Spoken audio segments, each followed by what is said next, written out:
Kwa ndugu zangu, katika dunia hii kuna kitu cha muhimu ambao watu inatakiwa wazingatie, ni neno heshima. Kuna watu wengi wanatamani kuheshimika, lakini wenyewe hawataki kutengeneza mazingira ya kuweza kuheshimika. Lakini kuna vitu vitatu nataka tuviongelee siku ya leo ambavyo vyaweza kuruhusu wewe uweze kuheshimika, ndugu yangu. Cha kwanza ni kuheshimu watu wengine. Unapoheshimu watu wengine, na wewe utaheshimika. Na cha pili, wa ndugu zangu, ni kuweza kuwa mjasiri wa kusema ukweli.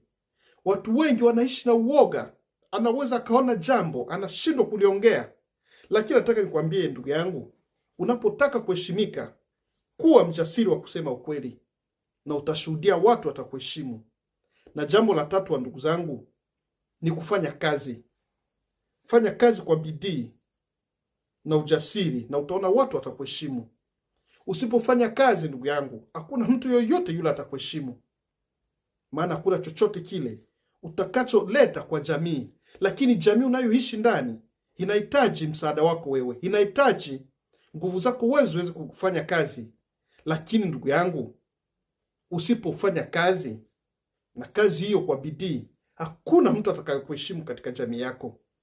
Zingatia vitu vitatu hivi nimekuambia, na peke yako utaona mabadiliko katika maisha yako.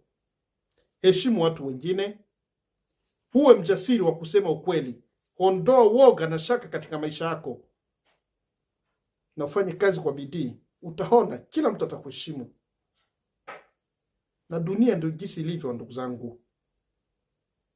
Haijalishi una umri gani, haijalishi wewe ni mtu wa aina gani, lakini pale unapotengeneza mazingira na unapozingatia vitu vitatu hivyo, ni lazima kila mtu atakuheshimu.